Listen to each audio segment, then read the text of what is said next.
So we might as well get right to it, I guess. I'm curious about the overlap, or the lack of overlap, I suppose, in the principles that we've been promoting. I've been thinking, for example, some of the success of the convention so far and of our organization has been, well, the positive vision element of what we're promoting. And I guess that's where I'd like to go with you. Yesterday we had a very interesting panel on energy, and this is something I've been thinking about a lot, energy and the environment. Scott Tinker in particular has outlined a vision of the future, and it's not a net zero vision, I can tell you that.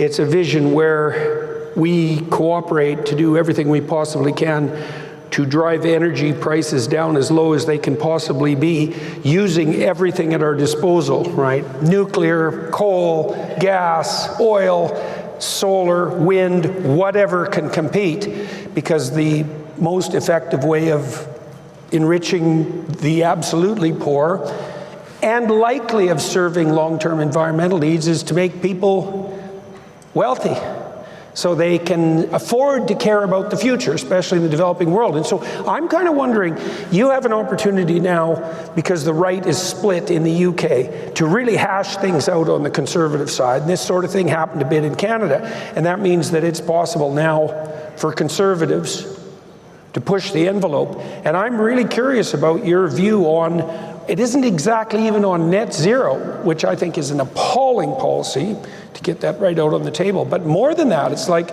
how appalling is it? Good morning, everybody.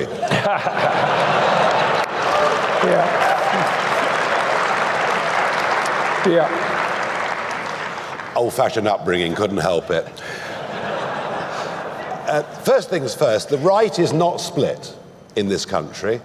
The Conservative Party is not on the right in any measurable way. 14 years that brought us the highest tax burden since 1947, 14 years that saw mass immigration, legal mass immigration on a scale hitherto never even dreamt of, 14 years that saw illegal immigration, small boats crossing the channel, and the government completely incapable of dealing with it because they couldn't face up to what membership of the European Convention on Human Rights was all about. And 14 years that saw net zero enshrined into law by a Conservative government and Boris Johnson, Theresa May, as evangelical about net zero as the current Ed Miliband. We take the view that if we're going to be using gas, if we're going to be using oil in this country till 2050, and even the most zealous net zero types accept we'll be using these commodities for years to come, our view is if we're going to be using them, we may as well produce them ourselves in our own country and genuinely become energy independent. And our platform is to reindustrialize Britain. We've closed down our steel industry. We think closing down a steel industry is good because it means our national CO2 output is down, and all that happens is the plant closes in Redcar, the plant closes in South Wales, it reopens in India under lower environmental standards, and then the steel is shipped back to us. So let's produce all the stuff we need in this country. Let's become not just energy independent, we could actually become an energy exporter. Right now, every day we import 10 to 15% of our electricity, and our industrial energy prices are between 4 and 6 times higher than America. Not only that, but everybody out there, and of course this hurts the poor more than anybody, we've had 20% subsidies on domestic electricity bills going on now for the best part of 2 decades. And it's a truth that no one dares tell. So look, net zero is a complete and utter disaster. If you want to have energy production that is very, very low in carbon output, there is only one way ahead. That is small, modular, nuclear reactors, dozens of them all over the country. It's the only way forward. Okay. Well, it's the only way forward. And if you look at the way the Far East produces nuclear energy, we can do it a damn sight cheaper than we've ever done it before. Okay. Well, that warms a Canadian's heart. And it's good to get warm in a convention center that's this chilly because of the net zero restrictions. Using the internet without a VPN, a virtual private network, is a bit like taking to the road without car insurance. All it takes is one unlucky moment to cost you a lot of cash. This video's sponsor is Private Internet Access. They are the VPN to help keep you safe. Click the link in the description below to find out why over 30 million people have downloaded PIA to protect themselves online. A virtual private network is an app that hides your IP address and helps keep your data private. When you're browsing the internet at home, you give up a large amount of data to businesses, to shops, and indeed to social media giants too. Hackers have the ability to steal your personal data with ease, including sensitive information such as passwords, keystrokes, and even your personal photos. Private Internet Access helps protect your personal data by encrypting your internet connection to keep your data out of the hands of cyber criminals. And it's not just hackers either to be concerned about. Information can be censored too. When Canada passed their C18 bill, social media giants decided to ban news content on their platforms. But PIA can protect your ability to consume the news and content you love. Private Internet Access is available for Windows users, Mac OS, Android, Linux, iOS, and you can use one PIA subscription to protect an unlimited amount of devices. And we've got a huge GB News discount for you too. Click the link in this video's description and you'll get a massive 83% off PIA. That's under £2 a month, the price of a coffee, and you'll get an extra 4 months completely free on top. Also, there's a 30-day money-back guarantee too. Visit piavpn.com/GB News to start protecting yourself digitally today. But let me push it a little bit, because we have the opportunity to do that, and I think that it's time.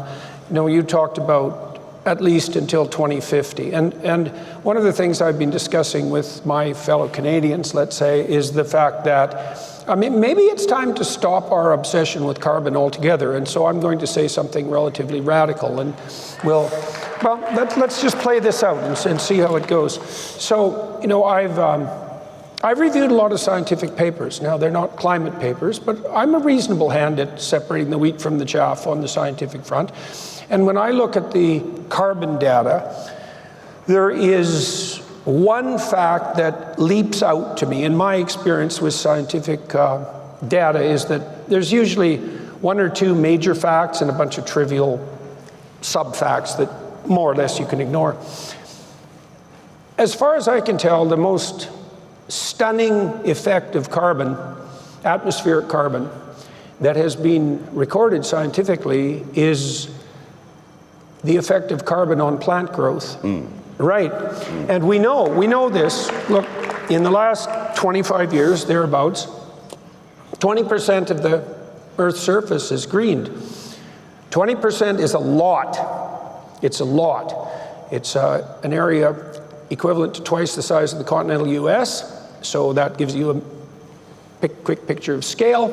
And it's also primarily greened in semi-arid areas, because when you give plants more carbon dioxide, they're stomata-closed, and so they can live where it's drier.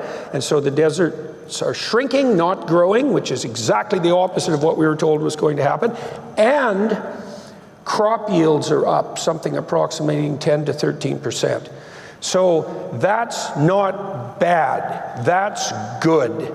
And so I'm afraid that even throwing the dog a bone, let's say, and saying, well, we're certainly not going to hit our 2030 targets because they were proposed by buffoons and liars. We're not going to hit our 2050 targets either. I'm dead serious. This is not good. And so I'm curious about how far this needs to be taken. Because I also think, conceivably, that the environmentalist climate scam was really an offshoot of the Club of Rome Malthusian stupidity that is predicated on the presumption that resources are finite and that there's far too many people on the planet, and there's a terrible anti-human motivation lurking underneath all of that that's pessimistic and brutal and genocidal in its fundamental ethos. And I think it's kind of time for people who would like energy to be inexpensive and reliable and there for the poor, to just end it. It's like no more carbon apocalypse mongering and terrorizing. And so I guess I'm wondering what you think about that. Well, the one thing that drives me absolutely potty is when I hear that carbon dioxide is a pollutant. That's what they tell us. That clearly is absolutely nuts. Now, there are times in our past when CO2 in the atmosphere has been much, much higher than it is today, and that's before people drove 4x4 Chelsea tractors. And I remember having this debate about 20 years ago. There was a man called Sir Patrick Moore. Yes. Very famous scientist, The Sky at Night, great character, very respected man. And I said to him about 20 years ago, I said, Patrick, what do you think about man's impact on the environment through CO2? He said, well, it's impossible to think man doesn't have some sort of impact. He said, but when it comes to carbon dioxide levels and when it comes to warming and cooling, he said, let me assure you that sunspot activity and underwater volcanic activity will always have a bigger impact on the environment than man himself ever can, and I very much stuck to that view.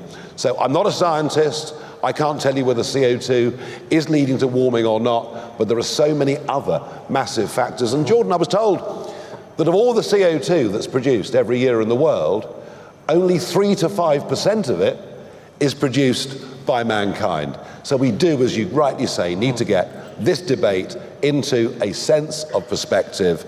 And I sometimes think that the carbon dioxide hysteria has actually blinded us to other environmental disasters that are going on, such as the rape of our oceans and many other things. I'm an environmentalist in the old school sense and definition of that term. A bit more common sense, that's what we need. Okay.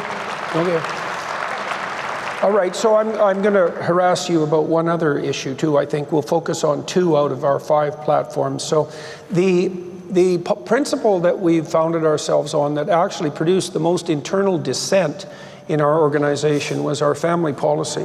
Now, I spent a fair bit of time speaking with authorities in Hungary about their family policy. Hungary spends a substantial amount of their GDP on family policy. It's 7%. They were concerned about a variety of issues. High rate of abortion, high rate of divorce, low rate of female participation in the workforce, which is kind of a strange addition to that group, but that was still a concern, and extremely low birth rate. And so they made it a priority to address those, and they've had some success reducing abortion, which is still legal in Hungary, substantively, reducing the divorce rate, flattening the decline in the birth rate. They haven't managed to pop it up again. Only Israel has managed that, by the way, and it's not exactly obvious why.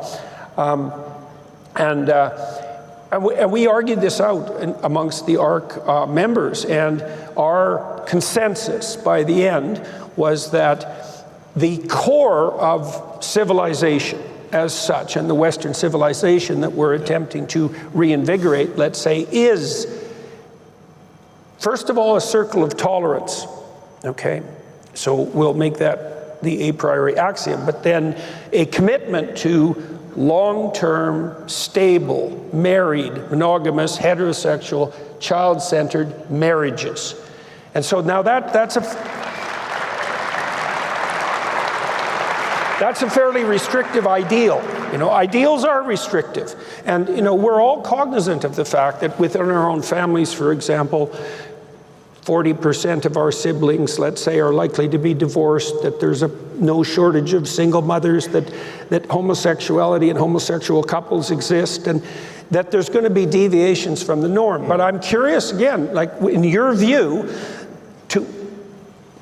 you could make the case that stable, committed monogamy, heterosexual, child-centered monogamy, is the kind of long-term commitment to community, to sacrifice, and to future that's the fundamental unit of civilized society.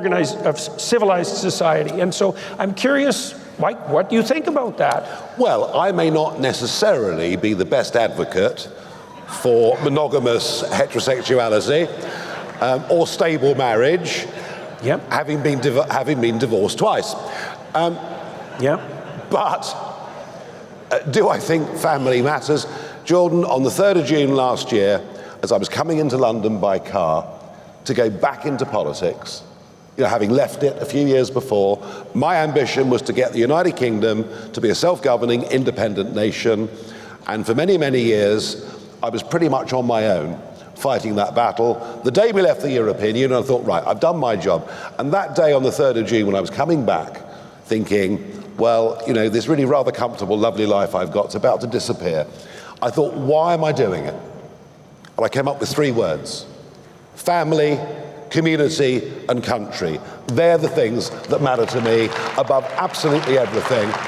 And I have tried, in difficult circumstances, I've tried to make sure with both ex-wives that our children have had as stable an upbringing, given the circumstances, as they can possibly have. I think part of this,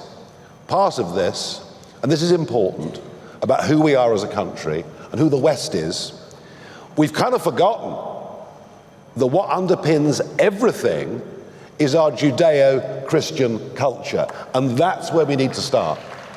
That's where we need to start. And if we recognize that, and if we value that, then I think everything comes from that. So yes, of course, family matters enormously. Of course, we need higher birth rates.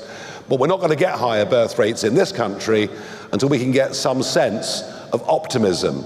And we need a complete 180 shift in attitudes. We've got to start telling young kids that hard work is good, that success is good, that there are no shortcuts in life, that making money is good.